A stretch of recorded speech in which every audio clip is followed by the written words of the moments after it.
परमपिता परमात्मा, सारी सृष्टि के रचनहार, कुल मालिक, असंख्य ब्रह्मांडों के स्वामी, जगत गुरु, तीनों लोकों में प्रवेश करके सबका पालन पोषण करने वाले राजाधिराज, आत्माधार, नाथों के नाथ, देवों के देव महादेव, सर्वेश्वर महेश्वर, मृत्युंजय, अजरो अमर, आदि अनादि, सनातनी प्रभु, जगत पिता जगदीश्वर, 1008 की उपाधि के वास्तविक अधिकारी, अकाल मूर्ति, शब्द स्वरूपी राम, परम पूज्य, परम दयालु, परम धनी, परम संत, परम हंस, परम पुरुष, संत श्रोमणी सतगुरु रामपाल जी परमेश्वर जी के चरण कमल में देश विदेश से हम सभी सत्सेवक भाई बहनों का उन जी के श्री चरण कमल में अनंत कोटि दंडोत प्रणाम। आज उन्हीं के आशीर्वाद से उत्तर प्रदेश के शाहबाद में सात संगति रखी गई है। दूर दराज से बहुत सारी आत्माएं सात संगति में आई हुई हैं। ये परमेश्वर की आप और हम सभी आत्माओं के ऊपर इस कलयुग की पिछली पीढ़ी में ये विशेष मेहर है और इस मेहर के लिए हम परमपिता परमेश्वर सतगुरु रामपाल जी भगवान के सदा ऋणी रहेंगे। उसके बाद में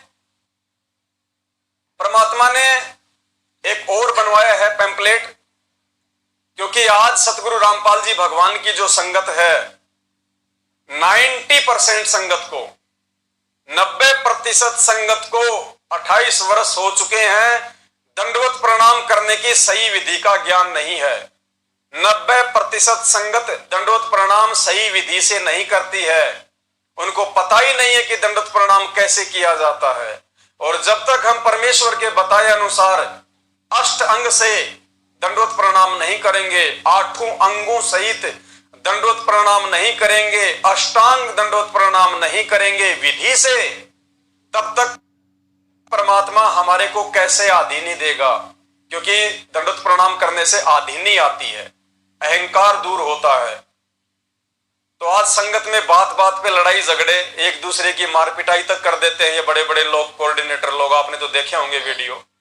क्योंकि उनके अंदर आधीनी नहीं आई, भले उनको सारे नाम मिल गए, सार नाम तक मिल गया, सार शब्द भी उन्होंने ले लिया, लेकिन अभी तक उनके अंदर वो आधीनी नहीं आ पाई। क्यों नहीं आ पाई?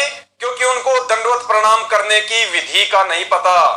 अभी तक वो लोग दंडवत प्रणाम करना ही नहीं सीखे अपने पूज्य गुरुदेव को उनके द्वारा बताई गई विधि अनुसार। तो दंडवत प्रणाम करने की सही विधि परमात्मा ने इस पैम्पलेट में बनवाई है। A4 साइज का पैम्पलेट है, लेमिनेशन किया हुआ है, सभी भाई बहनों को दे दिया जाएगा। और इस पे जो लिखा हुआ है दास आपको थोड़ा सा एक बार बोल के बता देता है, फिर दास आप सभी भगत भाई बहनों को दंडवत प्रणाम जो है करके भी दिखाएगा, ताकि हम सही विधि से परमेश्वर को दंडवत प्रणाम करें। क्योंकि ये हमारी 5 यज्ञ में से एक यज्ञ है, और यदि एक यज्ञ भी हमारी सही तरीके से नहीं होगी, अगर गाड़ी का एक पहिया भी पंचर हो गया तो गाड़ी सही तरीके से नहीं चल पाएगी। तो अब हमने कोई गफलत नहीं करनी है। अब हमने हर प्रकार से भक्ति मार्ग पे आंखें खोल के चलना है, देखा देखी में नहीं चलना है। हमने भगतों को प्रसन्न नहीं करना, हमने परमात्मा प्रसन्न करना है। अष्टांग दंडवत, 8 अंग सहित दंडवत प्रणाम करने की सही विधि। अब 8 अंग कौन कौन से हैं? जिन 8 अंगों को हमने जमीन पे स्पर्श करते हुए दंडवत प्रणाम करना है। अब 90% भगत भाई बहनों को नहीं पता कि शरीर के वो 8 अंग कौन से हैं जिनको दंडवत प्रणाम करते समय जमीन से स्पर्श करना होता है। अगर आप बेड पे दंडवत प्रणाम कर रहे हो तो बेड से स्पर्श होने चाहिए। अगर आप किसी गद्दे पे या चटाई पे कर रहे हो तो गद्दे और चटाई से वो शरीर के 8 अंग स्पर्श होने चाहिए, तब हमारा दंडवत प्रणाम परमेश्वर को स्वीकार्य होता है। तो 8 अंग परमात्मा ने बताया। हाथों के दोनों पंजे, ये जो हाथों के जो दोनों पंजे ना, ये वाले यूं, हाथों के दोनों पंजे हाथों की दोनों कोहनी, हाथों की दोनों जो है ना ये कोहनियां, ये भी जमीन से स्पर्श होनी चाहिए दंडवत प्रणाम करते समय। माथा, ये हमारा मस्तिष्क, माथा ये जमीन से स्पर्श होना चाहिए। नाक, नाक हमारा जमीन से स्पर्श होना चाहिए। पेट जमीन से स्पर्श होना चाहिए। पैरों के दोनों घुटने जमीन से स्पर्श होने चाहिए। पैरों के दोनों पंजे, और फिर परमात्मा ने बताया कि दाएं पैर के पंजे पे बाएं पैर का पंजा हल्का सा चढ़ाकर दंडवत प्रणाम करना है। और संगत में क्या करते हैं भाई बहन, पैर के ऊपर पैर रख देते हैं, उसको पहाड़ जैसा बना देते हैं। मालिक ने बताया पैर के ऊपर पैर नहीं रखना, पंजे के ऊपर हल्का सा पंजा रखना है, यूं हल्का सा। तो ये 8 अंग हो गए। इन 8 अंगों सहित हमने अपने पूज्य गुरुदेव भगवान को दंडवत प्रणाम करना है। और वो कैसे किया जाता है, उसकी क्या विधि है, परमात्मा ने बताया कि सबसे पहले दंडवत प्रणाम करते समय सबसे पहले आप अपने घुटने टेक के जमीन पे बैठिए। कैसे? दास आपको थोड़ी सी विधि जो है वो करके बताएगा, ताकि जो जो भाई बहन वीडियो देखेंगे सभी जान जाएं उस चीज को, और दंडवत प्रणाम करते समय हमसे कोई भी त्रुटि ना हो। तो पुण्यात्माओं, हमें परमात्मा ने बताया कि सबसे पहले जब हम अपने गुरुदेव को हम दंडवत प्रणाम करें, तो सबसे पहले तो हमने इस पोजीशन में हमारा जो दरबार साहिब है, जहां भी हमने अपने घर पे जो लगा रखा होता है, दरबार साहिब के सामने हमने इस प्रकार से बैठ जाना है, यूं हाथ जोड़ के परमात्मा को यूं। और उसके बाद में परमेश्वर ने बताया कि सबसे पहले आपको जो भी मंत्र प्राप्त है, प्रथम मंत्र, सतनाम, सारनाम, जो भी आपको मंत्र प्राप्त है, एक पूरा मंत्र जो प्रथम मंत्र का है, आप उसका जाप करो पहले बोल के या फिर अपने मन ही मन में, एक मंत्र केवल। और यदि आपको सतनाम प्राप्त है तो आपने सतनाम का जाप करना है। अगर आपको सारनाम प्राप्त है तो आपको सारनाम का जाप करना है। यानी जो भी आपको बड़ा मंत्र प्राप्त है, वो मंत्र आपने दंडवत प्रणाम करते समय 1 या 2 मंत्र आपने उसके जाप करने हैं। और वो मंत्र जाप करने के बाद में फिर आपने अपने पूज्य गुरुदेव जी के दर्शन करने हैं। अगर सामने यदि साक्षात है गुरुदेव आश्रम में या कहीं भी, तो हमने सबसे पहले अपने गुरुदेव के दर्शन करने हैं। यदि हम अपने घर पे दंडवत कर रहे हैं तो हमने अपने गुरुदेव की छवि के दर्शन करने हैं, हमने उनकी फोटो के दर्शन करने हैं, बिल्कुल आराम से यूं। और उसके बाद में फिर हमने ये शरीर के जो 8 जो हैं ये हमारे अंग, हाथों के दोनों पंजे, हाथों की दोनों कोहनी, माथा, नाक, छाती, पेट, और ये पैरों के दोनों घुटने, और दाएं पैर के पंजे पे बाएं पैर का हल्का सा जो है वो पंजा। फिर हमने अपने गुरुदेव को दंडवत प्रणाम करना, सीधा लंबा लेट के डंडे की तरह। मालिक ने लिखा हुआ है, जैसे आपको दास अभी करके बताएगा।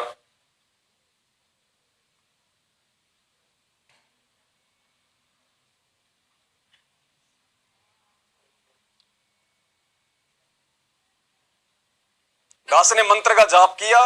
मंत्र का जाप करने के बाद में हमने सामने अपने गुरुदेव के दर्शन करने हैं, क्योंकि ये जो रिहर्सल है परमात्मा हमसे जो यहां करवा रहे हैं, ये हमारे को त्रिकुटी पे काम आएगी। ये त्रिकुटी पे काम आएगी हमारे को। अगर आज यदि हमने यहाँ पे रिहर्सल नहीं की और यदि वहां हम धोखा खा गए तो वापस हम नीचे पटक दिए जाएंगे। तो सबसे पहले यूं बैठ के परमात्मा को जो है मंत्र का जाप, उसके बाद में हमने खुली आंखों से अपने गुरुदेव के दर्शन करने हैं। दर्शन करने के बाद में शरीर के 8 अंग सहित हमने सीधा लेट के परमात्मा को दंडवत प्रणाम करना है।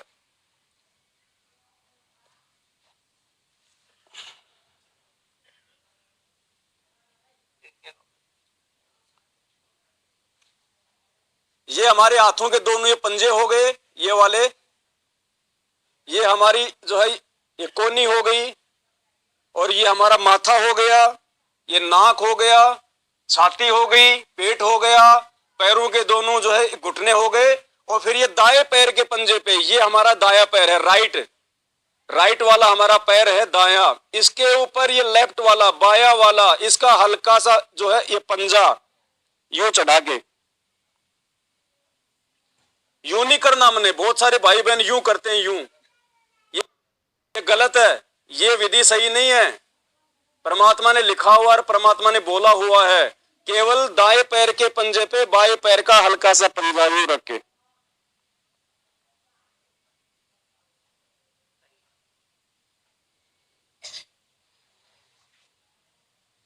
छोड़ सतगुरु रामपाल जी भगवान की।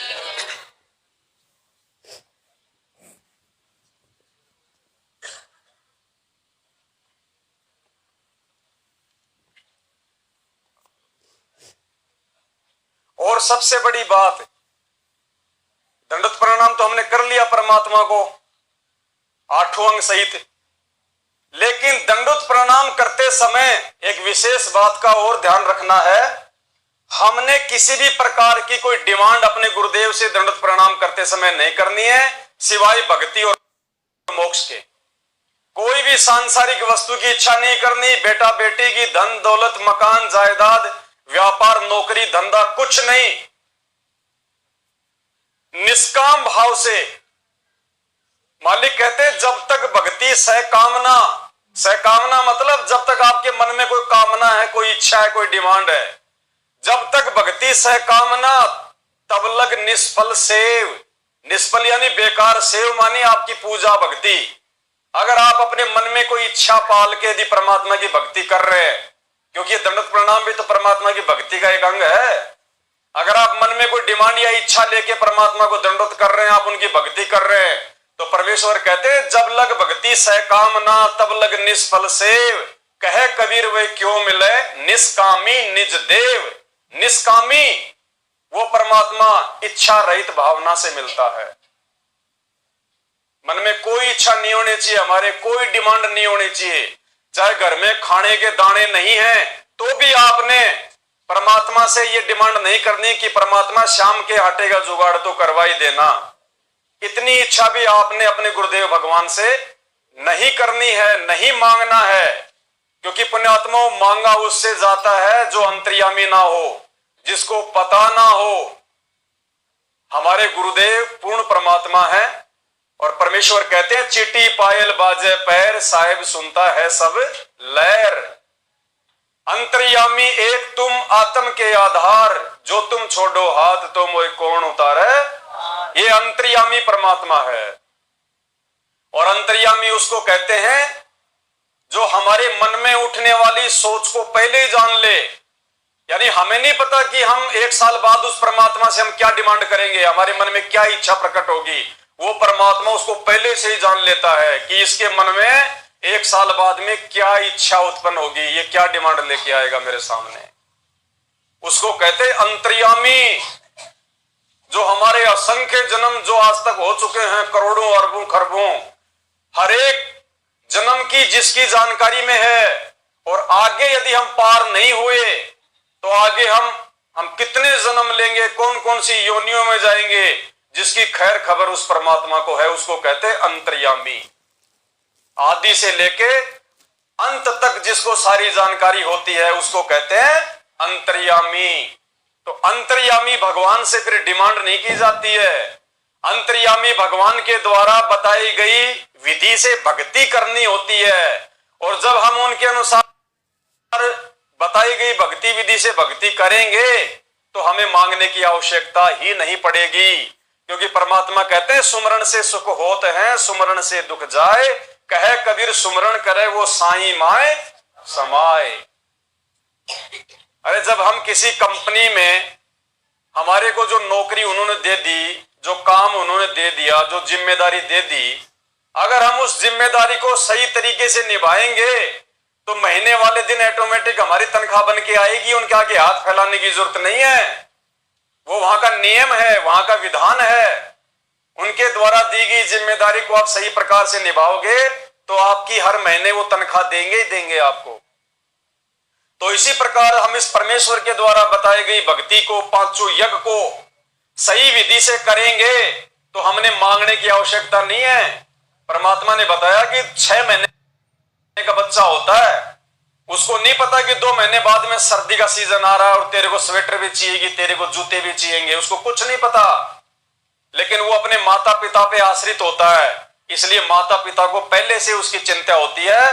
15 दिन पहले लाके अपने घर पे रख देंगे उसके जूते, स्वेटर, सब कुछ, सारा सामान। तो इसी प्रकार जब हम अपने गुरुदेव भगवान पे आश्रित हो जाएंगे, उनके अलावा हम और किसी को ना पूजेंगे, ना हम किसी को जानते, ना हम किसी को मानते, तो पुण्यात्माओं फिर परमात्मा हमसे कोई दूर थोड़ी है। परमात्मा हमारे पास में ही है। फिर वो तो अंतर्यामी है, घट घट का वासी है। वो तो जो हम आज से पहले जिसके बारे में हम ये सुना करते थे कि परमात्मा तो जो है वो कण कण में है, वो कण कण वाला परमात्मा यही है जो आज हमारे सामने प्रकट है, सतगुरु रामपाल जी भगवान के स्वरूप में प्रकट है। तो 8 अंगों सहित दंडोत प्रणाम करने की ये विधि परमपिता परमेश्वर जी के आशीर्वाद से इस कागज पे लिख दी गई है, लेमिनेशन करवा दिया गया है।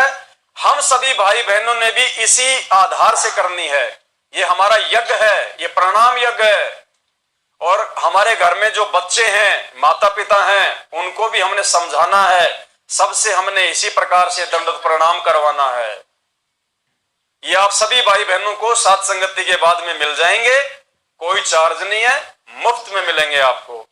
फिर इसके पीछे की साइड में चरणामृत पीने की सही विधि, क्योंकि चरणामृत पीने की विधि भी हमारे भगत भाई बहनों को नहीं पता है, 90% को नहीं पता अभी तक।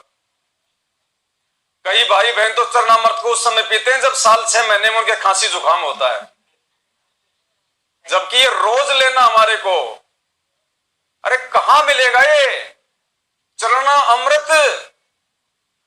अरे ये समुद्र मंथन हुआ था, राक्षस और देवता लड़ मरे थे यहाँ के नकली अमृत के ऊपर, और ये पूर्ण परमात्मा हमें चरणामृत दे रहा है। पुण्यात्मा, इसका तो वारन पार नहीं है। और इसको भी लेने में हम लोग जो है वो कंजूसाई कर रहे हैं। अरे अगर ये पैसों में मिलता, 1-2 लाख रुपए का एक टपका मिलता, पहली बात तो इसका टपका तो 21 ब्रह्मांड में मतलब सुलभ ही नहीं है। आप कोई भी जब तब साधना कर लो, इस सतगुरु रामपाल जी भगवान की शरण में आए बिना ये अमृत अति दुर्लभ है, नहीं मिलता। ये ब्रह्मा विष्णु महेश भी रोते तड़पते हैं, काल भगवान भी रोता है सतगुरु रामपाल जी भगवान के चरणों के अमृत के लिए। और आप और हमारे को परमात्मा ने बोतलें भर भर के दे रखी है, फिर भी हमने उनको जो है वो सजा के रखा हुआ है।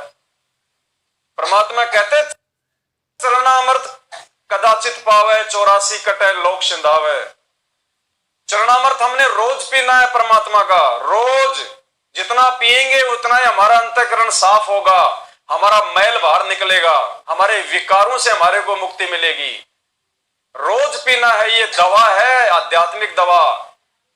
अब ये पिया कैसे जाता है, चरणामृत लिया कैसे जाता है, 90% भाई बहनों को आज तक इसकी जानकारी नहीं है। और ये सात संगतियां भगवान ने इसीलिए रखवाई है पुण्यात्माओं की हम इन सभी बातों से परिचित हो जाएं, भगत बने। हमारे को देख के फिर बाकी भगत भाई बहन भगत बने। जैसा भगत परमात्मा बनाना चाहता है वैसा हम बने। तो चरणा अमृत कैसे पिया जाता है, इसकी भी एक विधि है, वैसे नहीं काम करता ये। नाम उपदेश के समय आपको चरणामृत से भरी हुई एक सफेद रंग की प्लास्टिक की छोटी बोतल मिलती है। अब हमने क्या करना है, इसकी पूरी विधि आप भाई बहनों को जो है समझानी पड़ेगी। वैसे तो मालिक की दया से इसमें लिखा हुआ है, फिर भी आपको वीडियो के माध्यम से अगर बता देंगे तो ज्यादा अच्छा रहेगा। भगत जी है क्या यहाँ पे अपने चरणामृत की बोतल है छोटी वाली, वो ले आओ। एक कोई गिलास ले आओ और एक कोई खाली बोतल ले आओ, कोई बड़ी बड़ी हो तो। सत्सायु जी अब देखो हमारे पास में सारी सामग्री आ चुकी है आप भाई बहनों को समझाने के लिए कि पूज्य गुरुदेव सतगुरु रामपाल जी भगवान ने नाम उपदेश के बाद हमें जो चरणामृत दिया है, उस चरणामृत को हमने कैसे सेवन करना है, क्या उसकी विधि है। तो परमेश्वर ने ये चरणामृत की हमारे को बोतल दी नाम उपदेश के बाद में। अब ये चरणामृत है क्या, ये चरणामृत है सतगुरु रामपाल जी भगवान के चरणों के ऊपर से डाला गया सादा पानी। उनके चरणों के ऊपर से डाला गया सादा पानी, जिसको फिर एकत्रित करके और हम सभी भाई बहनों के लिए इन छोटी छोटी बोतलों में पैक कर दिया जाता है। अभी हमारे को दिया क्यों जाता है? इसके देने का रीजन क्या है? हमारे अंदर आधीनता लाने के लिए, हमारे अंदर विनम्रता लाने के लिए, हमारे अंदर सादापन लाने के लिए, कि यदि कोई भगत होगा, यदि कोई मोक्ष की अधिकारी आत्मा होगी, यदि वास्तव में कोई हंस होगा जिसको भक्ति की प्यास है, जो मान बढ़ाई से दूर है, चाहे वो किसी भी जाति से है, किसी भी धर्म से है, जब उसको पता चलेगा कि ये जो चरणामृत है, ये जो जल है इस बोतल में, ये सतगुरु रामपाल जी भगवान के चरणों का जल है, तो जिसको भक्ति की प्यास होगी वो तो इसको पिएगा। और जो अहंकारी होगा, जो काल का जीव होगा, जो अपने आप को सांसारिक तौर पे कोई विशेष जाति और धर्म से संबंधित मानता होगा कि मैं तो ब्राह्मण हूं, मैं तो बनिया हूं, मैं तो यादव हूं, मैं तो श्री कृष्ण जी का वंशज हूं, मैं कैसे, संत रामपाल जी तो एक जाट है हरियाणा के, मैं कैसे एक जाट के चरणों का जल पीऊं, मैं तो जाति और कुल में और धर्म में उनसे श्रेष्ठ हूं। तो पुण्यात्माओं, वो आत्मा वो काल का है, वो काल का जीव है वो। और जो ये सोचेगा कि भाई ये परम संत के चरणों का अमृत है और ये तो देवताओं को भी नसीब नहीं है, इस अमृत के पीने मात्र से ना जाने हमारे कितने करोड़ों पापों का सत्यानाश होगा। और ये सौभाग्य तो भाई कभी कभी मिलता है, जन्म जन्मांतरों बाद, युग युगांतरों बाद। और वो आत्मा रोजाना अपने गुरुदेव के चरणों का जल ग्रहण करेगा, अमृत ग्रहण करेगा। अब इसकी विधि क्या है? ये बोतल हम सभी भाई बहनों को मिलती है, घर पे लाके बहुत सारे भाई बहन इसको रख देते हैं, छेड़ते भी नहीं है, या कभी कभार याद आ गया तो क्या करेंगे, इसी का ढक्कन खोलेंगे और जैसे वो खांसी की दवा पीते हैं ऐसे पी लेंगे, या इसके ढक्कन में डाल के पी लेंगे, फिर वापस इसको बंद कर देंगे। ये विधि नहीं है। इसकी विधि परमात्मा ने बताई। जब हम इस बोतल को अपने घर पे लेके आते हैं तो हमने क्या करना है, एक सादा पानी की बोतल, जैसे मार्केट में मिलती है ना, जो पानी की बोतल मिलती है बिस्लरी वगैरह, आप चाहो तो मार्केट से वो खरीद के ले आओ, 15-20 रुपए की पानी की बोतल भरी हुई सादा जल, साफ पानी। आप चाहो तो ऐसा कोई भी 1 लीटर का, 2 लीटर का, 5 लीटर का कोई डब्बा, कोई बोतल, कोई थर्मस आप अपने घर पे सादा पानी से भर लो। जो नल का पानी जो हम अपने घर पे जो प्रतिदिन यूज करते हैं पीने में और साग सब्जी बनाने में, 1 लीटर की, 2 लीटर की या 5 लीटर की आप एक बोतल सादा पानी की भर लो।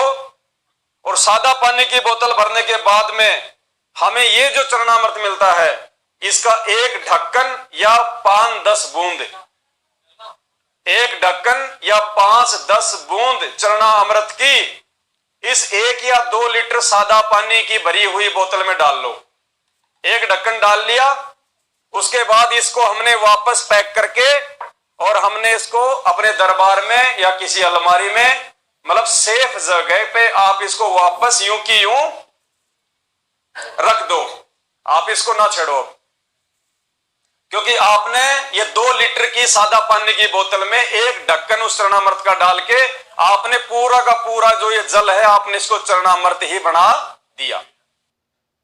अब प्रतिदिन हमने क्या करना है, इसको आप चाहो तो अपने दरबार में रखो, चाहो तो किसी और जगह पे रखो। सुबह सबसे पहले जैसे ही हम उठे, सबसे पहले तो परमात्मा ने विधि बता दी, मंगलाचरण, उसके बाद में 8 वाणियां समर्थ साहिब रत्न उजागर वाली। उसके बाद में अगर आपने नित्य नियम करना है तो पहले आप अपना नित्य नियम कर लो। यदि आप नित्य नियम करने से पहले लेना चाहते हैं चरणामृत, तो आप चाहे उसको पहले ले लो, कोई दिक्कत नहीं है। लेना कैसे है, फिर आपने क्या करना है, ये गिलास लेना है, कैसा, छोटा ले लो, बड़ा ले लो, जैसी आपकी इच्छा है। आपने गिलास लिया, इस गिलास में आपने इस बोतल से, जो कि पूरा ही चरणामृत हो चुका है, आपने आधा गिलास, आधा कप या आधा गिलास इस बोतल में से वो चरणामृत डाल लेना है। डाल लिया, डालने के बाद में ठीक वैसे ही करना है जैसे हम दंडवत प्रणाम करते हैं। ये चरणामृत हमने इसमें लेके फिर हमने उसी पोजीशन में बैठना है जिस पोजीशन से हम गुरुदेव को 8 अंगों से दंडवत प्रणाम करते हैं। हमने ये चरणामृत अपने हाथ में यूं पकड़ा और उसके बाद में हमने जो भी मंत्र हमें जो मिला हुआ है पूज्य गुरुदेव जी से, प्रथम सतनाम या सारनाम, 1 या 2 मंत्रों का हमने जाप करना है। जाप करने के बाद में हमने दोनों हाथों से पकड़ के, एक हाथ से पकड़ के नहीं पीना हमने, ये फिर इसका अनादर हो जाएगा।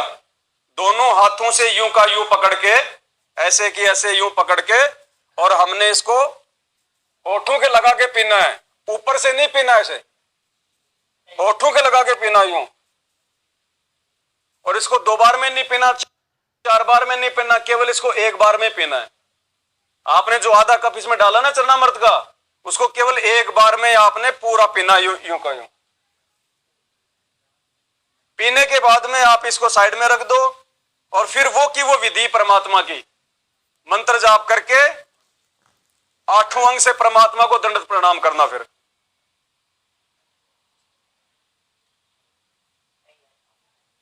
मंत्र जाप करने के बाद में फिर अपने गुरुदेव की छवि के दर्शन करना, या गुरुदेव साक्षात हो तो अपने गुरुदेव के दर्शन करना। उसके बाद में 8 अंगों सहित हमने दंडवत प्रणाम करना है।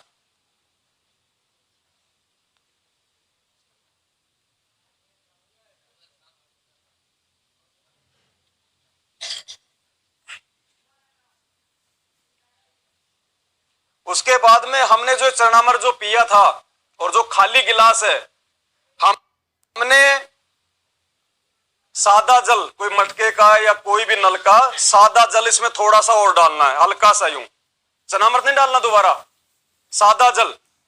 और इसको थोड़ा सा हमने इसको यूं हिलाना है, हिला के हमने इसको वापस नीचे बैठ के पीना है। पी लिया, उसके बाद में जहां भी हमारे बर्तन धोने की जगह है वहां पे हम जाएंगे और इस गिलास को हमने अपने हाथ से धोना है, दूसरा नहीं धोएगा इसको कोई भी। हमने इसको खुद अपने हाथ से धोना है, धो के फिर आप अपने दरबार में रखो या जहां भी रखो, अपना वापस इसको रख देना। ये चरणामृत की विधि मालिक ने बताई है। और जैसे ही आपकी ये बोतल खाली होने को हो, क्योंकि हम इसको रोज लेंगे, कई भाई कहते हैं भाई क्या हम दिन में 3 बार ले सकते हैं? 1 बार ही बहुत है, सुबह सुबह ले लो बहुत है। जैसे ही ये बोतल हमारी खाली होने को हो, इसमें 1 गिलास या आधा गिलास इसमें चरणामृत का बचे, उसी समय इसको ऊपर से सादा जल डाल के और भर लो।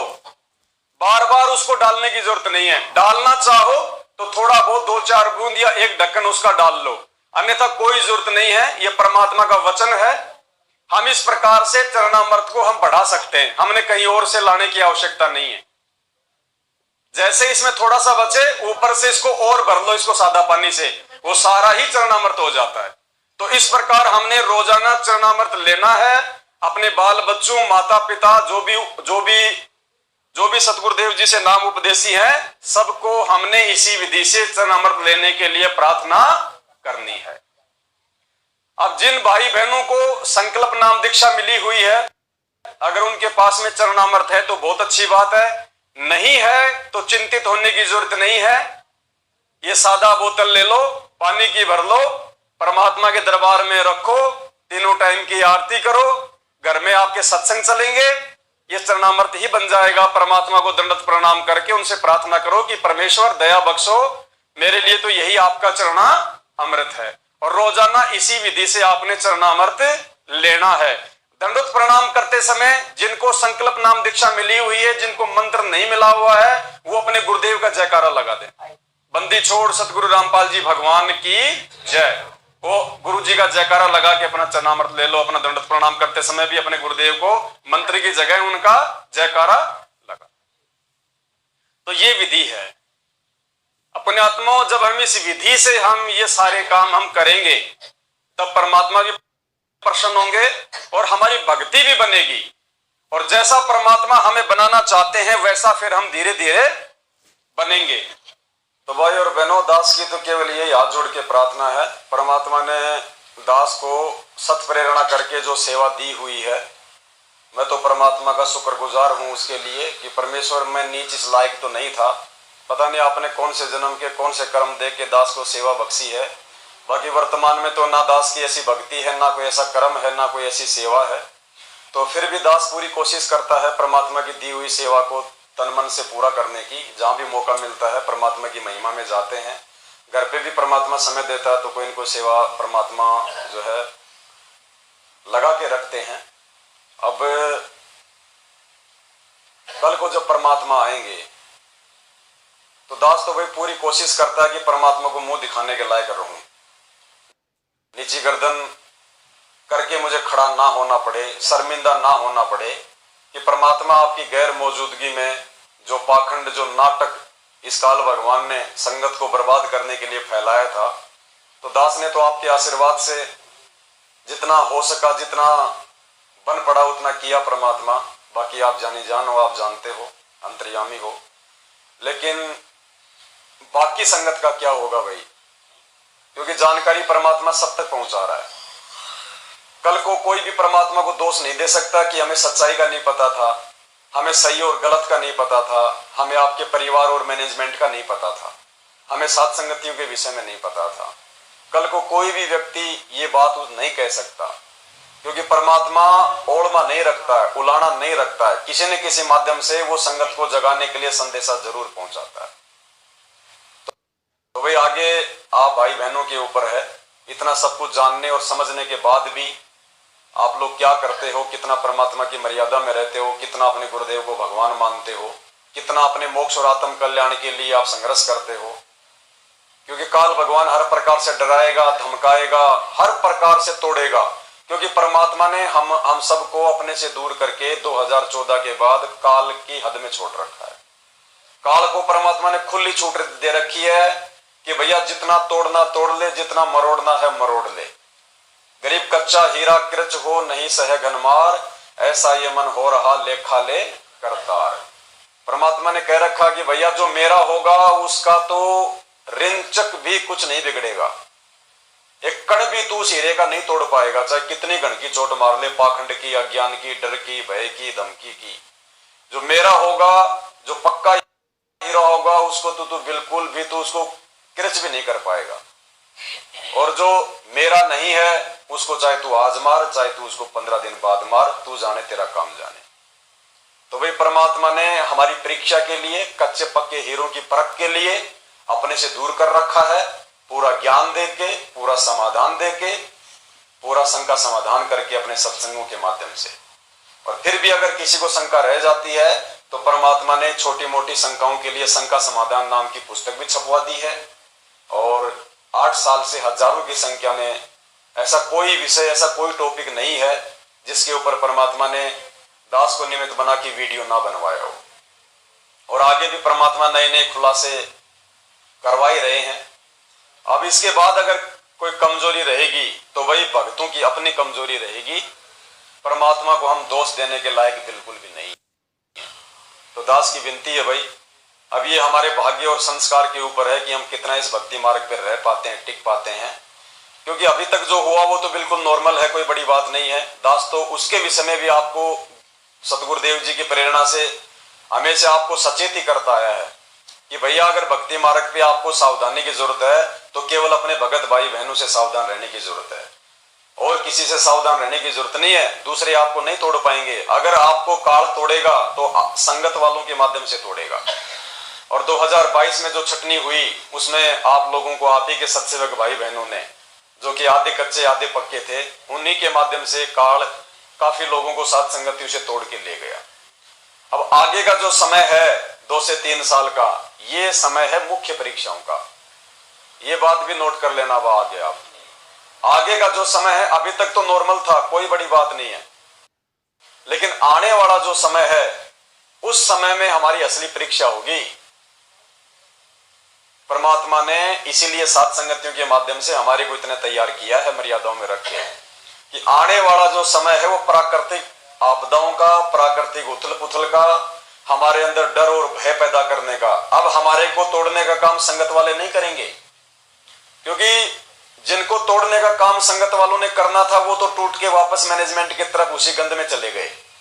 और जो मैनेजमेंट वाले हैं वो तो पहले से ही वो तो टूटे हुए हैं, उनका तो क्या टूटेगा, वो तो चाहे आज मरो चाहे 2 साल बाद मरो। मरने का मतलब चाहे भगवान का मार्ग आज छोड़ो चाहे 2 साल बाद में छोड़ो, और जिसने भगवान का मार्ग छोड़ दिया वो मरने के बराबर ही है।